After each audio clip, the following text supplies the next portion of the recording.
sloppy. That's what comes to mind in the first half.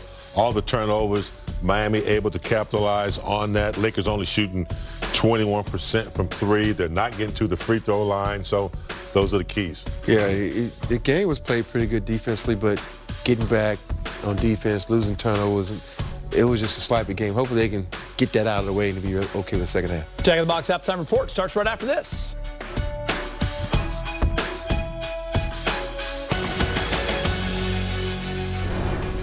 Hello again, big game James Worthy, big shot Robert Ory. I'm Chris McGee. This is the Jack in the Box halftime report. Let's get you to South Beach for the first half highlights. LeBron hugging it up with former teammate Chris Bosh. They won 2 titles in 4 years in Miami. Rookie Kendrick Nunn drives middle. JaVale McGee. 10-7. Lakers down 2 now. Anthony Davis slams it with the one hand. Great lob by LeBron. Davis again, baseline right by the defender. Dunk James. Lakers trail 25-23. Yeah, you bring help sooner than that because 2 dribbles and AD is in the cup. Turnovers, Geeter.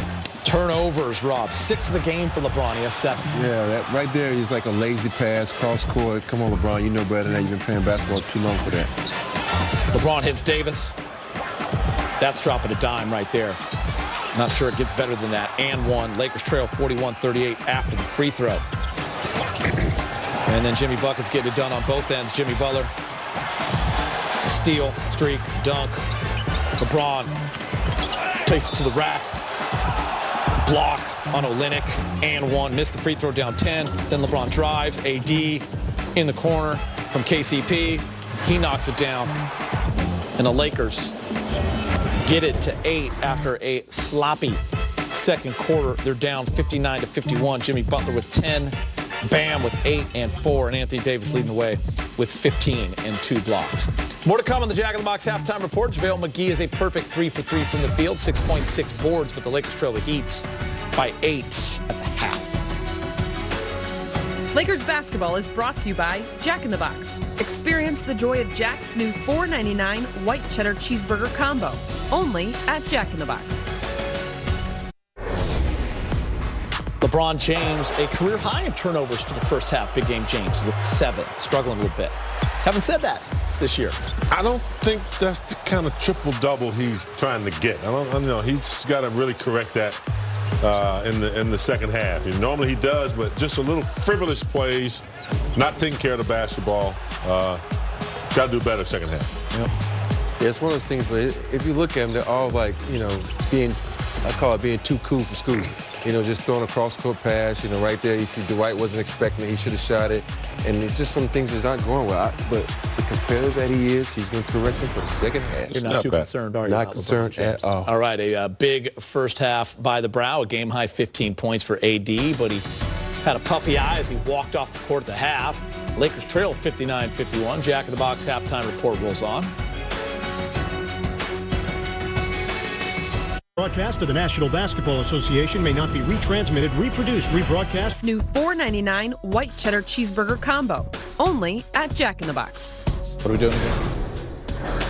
Stats, 59-51. Lakers just shooting 3 of 14 from 3.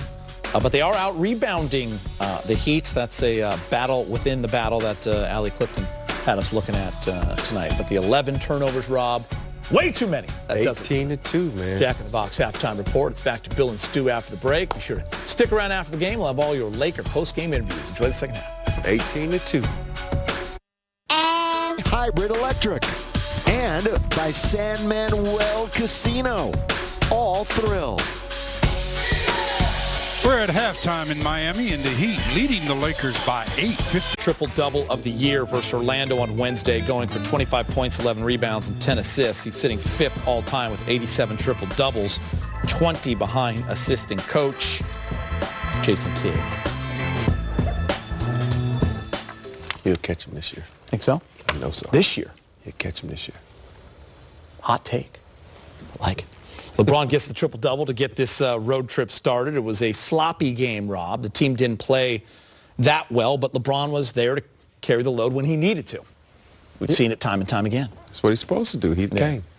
Think about that. When that first game on a road trip is always a little sketchy because you're adjusting with the time zone.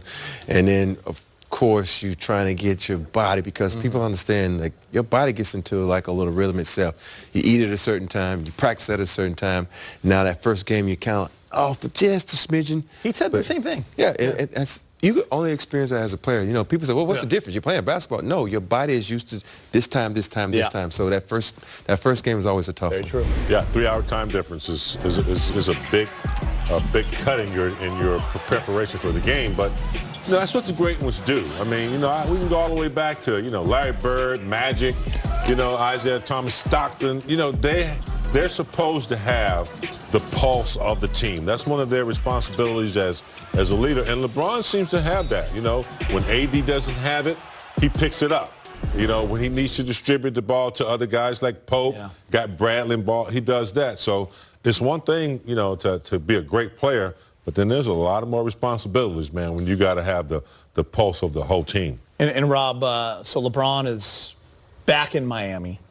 You know what he did there last year. He knows what's on the line. He knows what this road trip's about. He knows the streaks for both teams. Is this one of those games possibly where LeBron just won't let you lose?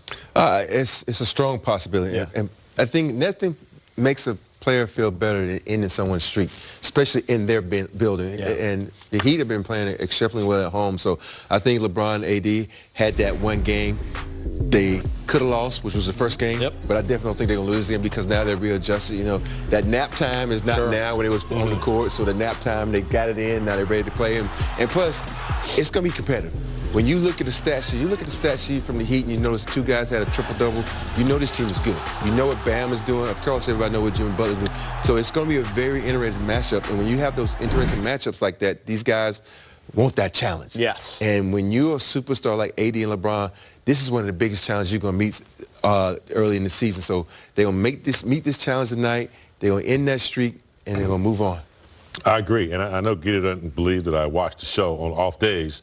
I believe you do. I try to show. I know you do. Yesterday, and in addition to what you just said, which is absolutely right, they're going to meet that challenge. LeBron is also aware of like records, and you reminded me in the Lake Show that they're tied with at 12, and I think Brad's was like, I think on the road record, it's what, 16? 16 with the 71-72. Yeah, so he's aware of that as well as going back to Miami. So I think they're going to take care of business tonight. All right, let's get you to South Beach. Allie Clifton looks rested and ready. She was in bed by 9. I was. I know. Actually, 8:30. 8:30. Yes. My parents told me never to lie, so 8:30 it was. With that said, well played, big game. Well played. Guys, you already know when it comes to LeBron James, of course, the Miami Heat, they're rocking their Miami Vice City edition jerseys tonight. So you know LeBron's going to show up to this arena. In case you missed it, let's check it out again. As Miami Vice as it gets. The all white, the chains, I mean, his vibe is just screaming that I'm feeling myself. And hey, can you blame him? Here in Miami, it is a special place for him. He learned how to become a champion here. He's won 2 titles, 2 league MVPs, 2 finals MVPs. And here's the thing. He may never admit to having a little extra motivation when playing here in South Beach. Let's not forget, last season, his first season in a Lakers uniform, he's dropped his only 50-point performance, a 51-point performance at that, in his Lakers uniform so far. There's just something about it. And let me tell you this. If this morning the way he handled the media is any indication of how excited he is to play this game tonight, usually he sits there, he'll field questions from the media, very engaging, locking eyes, and then he'll proceed to get dressed and suited up for shoot-around. This morning, it was not that case. All the while fielding those questions, he was putting on his shoes, lacing up those shoes, taking off his sweats. And the second the media scrum broke, he was out on the court already putting up shots. What the numbers will look like, we have no idea. Only time will tell. What we do know is since leaving Miami in 2014-2015, LeBron James averages 30 points a game in this building. And of course, the last time it was an epic one at 51 points. So again, something to look forward to. Nonetheless, it should be fun. When you were delivering that great speech right there, Rob got a little jealous that he is not in Miami. Yes, I am very jealous. There's a reason for that, Rob. You do know that, right? The requirement. Yeah, because you just stay put, Big Shot. I look better on TV than you do. I heard they're going to see my face more. I heard the requirement is it's a 3 Emmy requirement to go on the road. You got to have 3 Emmys, Rob. You don't have enough. We're You getting there. only have rings. We'll get You have there one one I'll Emmy. talk to you when you get there. I'll talk to you when you get there. Oh, yes, Allie. Don't drop it. Don't drop the notes. I've never seen that. Rob, we'll take you to Miami. I don't need y'all. Yeah, there you do. There we go. it is. Miami Vice. Oh, Rob. Hey, Is that Will Smith? I'm trying to figure out. Okay, I know. Man, they're one is using that face a Crockett lot for and you one these is days. Tubbs. I'm trying to figure out who was in the middle. Yeah, that's not is that? that is not a Miami expression. Is that the Gator? Yeah, That was on Gator. the boat. Y'all got to give me There it a is. different expression in Miami. That's Yeah. That's like waking up off you the just plane. happen to be there. They just happy, yeah. Y'all taking me? They taking me to Miami. Like I'm saying, South Beach. Just dropped the minutes, too. Lakers and Heat are a little more than 30 minutes away from tip-off in South Florida. Dwight Howard has been a model teammate all season, but how about this? According to ESPN's Dave McMenamin, and hopefully Rob's going to do this for us, Dwight gifted all of his Laker teammates with a set of AirPods. There was a set on every player's chair in the locker room during pregame. Pretty cool. Can't wait for that, Rob. Thank you, And Rob. coming up, we'll hear from Jared Dudley.